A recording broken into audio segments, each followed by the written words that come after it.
Assalamualaikum warahmatullahi wabarakatuh. Mari kita belajar sejarah kebudayaan Islam. SKI. S singkatan dari sejarah, K kebudayaan, I Islam. Baik, yang akan saya bahas pada pertemuan kali ini yaitu periode pertama hijrahnya Nabi Shallallahu Alaihi Wasallam. Nabi Shallallahu Alaihi Wasallam diangkat oleh Allah menjadi Nabi, menjadi Rasul di usia beliau 40 tahun. Sudah Nabi Shallallahu Alaihi Wasallam menerima wahyu pertama berada di Gua Hira. Wahyu pertama yaitu Iqra bismi rabbikal ladzi khalaq, khalaqal insana min 'alaq, Iqra wa rabbukal akram alladzi 'allama bil qalam. Kemudian Nabi Shallallahu Alaihi Wasallam mendapatkan perintah untuk menyampaikan risalahnya kepada umatnya. Ya ayyuhal muddathir qum fa'anzir wa rabbaka fakabbir wa thiyabaka fatahhir. Nabi Shallallahu Alaihi Wasallam lalu menyampaikan risalahnya kepada umatnya di Makkah selama 13 tahun. Sesudah Rasulullah Shallallahu Alaihi Wasallam berdakwah di Makkah selama 13 tahun, dari usia 40 tahun, di Makkah 13 tahun, berarti sampai usia 53 tahun. Kemudian Rasulullah Shallallahu Alaihi Wasallam mendapatkan perintah untuk hijrah ke Madinah, untuk pindah ke Madinah. Perintahkan Allah Subhanahu wa Ta'ala untuk hijrah ke Madinah, pindah ke Madinah. Sebelumnya ada orang-orang Madinah yang datang ke Makkah minta kepada Rasulullah Shallallahu Alaihi Wasallam untuk tinggal di Madinah. Rasulullah Shallallahu Alaihi Wasallam pindah ke Madinah, hijrah ke Madinah. Pada tahun pertama hijrahnya Nabi Shallallahu Alaihi Wasallam di Madinah, apa yang terjadi? Rasulullah Shallallahu Alaihi Wasallam disambut oleh penduduk Madinah dengan sambutan yang hangat, yang luar biasa. Pada tahun pertama kali hijrahnya Nabi Shallallahu Alaihi Wasallam, Rasulullah Shallallahu Alaihi Wasallam mendirikan masjid yang disebut dengan Masjid Nabawi.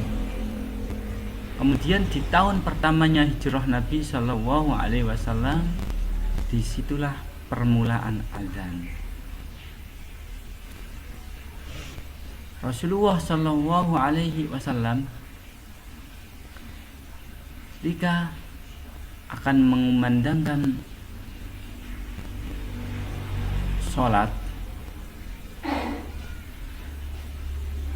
Rasulullah Shallallahu Alaihi Wasallam bertanya kepada para sahabatnya,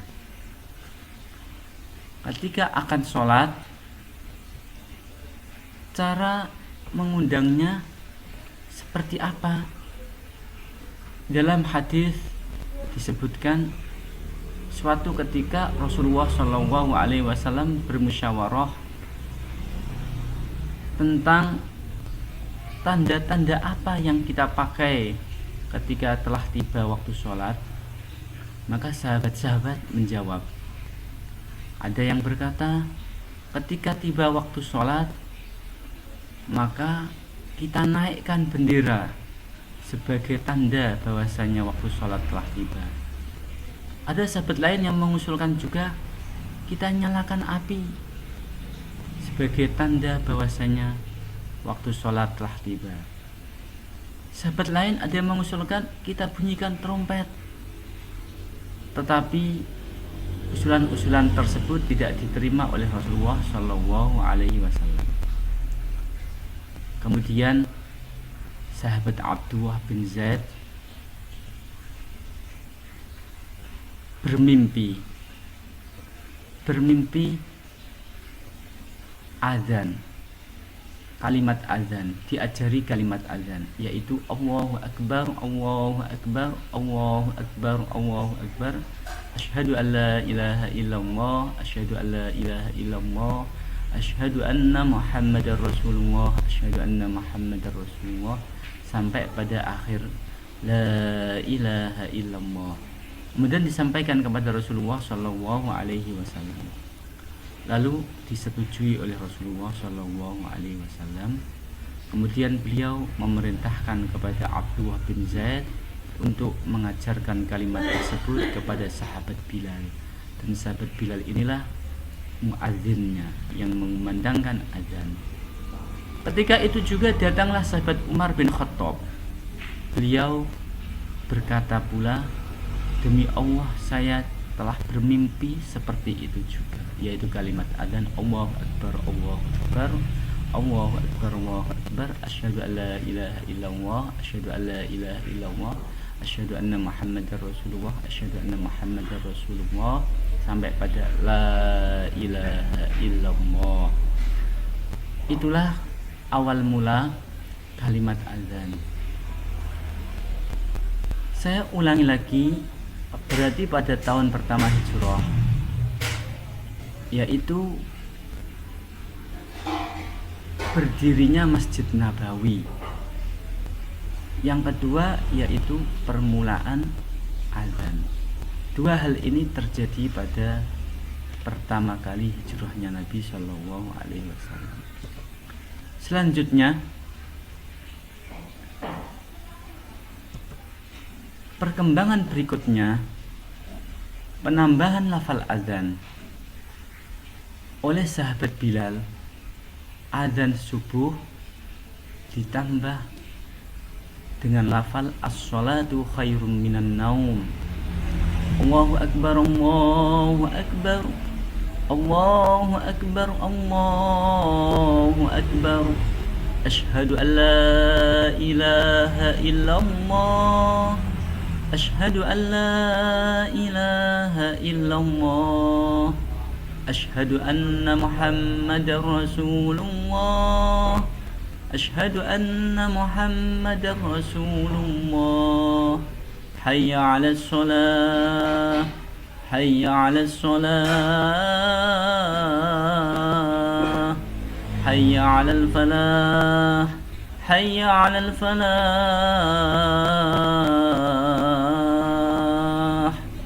as-salatu khairum minan naum, as-salatu khairum minan naum.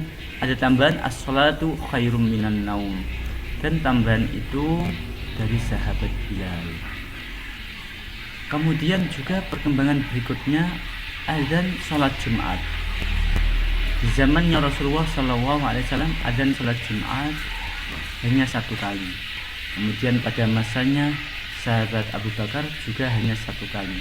Pada masanya sahabat Umar hanya satu kali. Pada masanya sahabat Utsman, azan sholat Jumat sebanyak 2 kali. Ketika Hisham bin Abdul Malik menjabat pemerintahan, azan Jumat dilakukan sebanyak 2 kali, yaitu ketika khatib naik mimbar, azan lagi. Dan ini dilaksanakan sampai sekarang. Ketika khatib naik mimbar mengucapkan salam, assalamualaikum warahmatullahi wabarakatuh, kemudian Bilal azan Allahu Akbar, Allahu Akbar. Baik, itu yang saya sampaikan untuk materi SKI Sejarah Kebudayaan Islam tentang hijrah Nabi Shallallahu Alaihi Wasallam pada tahun pertama dan perkembangan berikutnya. Untuk sesi berikutnya akan saya jelaskan hal-hal yang terjadi di Madinah hijrahnya Nabi Shallallahu Alaihi Wasallam. Selang beberapa tahun sudah berada di Madinah, kejadian-kejadian apa yang menimpa kepada umat Islam? Karena di Madinah disambut dengan baik, tetapi di situ banyak orang-orang Yahudi, orang-orang munafik. Pada pertemuan berikutnya kita akan membahas hal tersebut. Baik, saya akan memberikan beberapa soal, nanti dijawab dan dikirim ke WA saya, dijabri ke WA saya. Soal pertama, sebutkan 2 hal yang terjadi di tahun pertama hijrahnya Nabi Shallallahu Alaihi Wasallam. Soal yang kedua, siapakah yang bermimpi tentang lafal azan? Soal yang ketiga, pada masa khalifah siapa azan Jumat dikumandangkan sebanyak 2 kali? Baik, kita tutup dengan bacaan Alhamdulillahirabbil alamin. Assalamualaikum warahmatullahi wabarakatuh.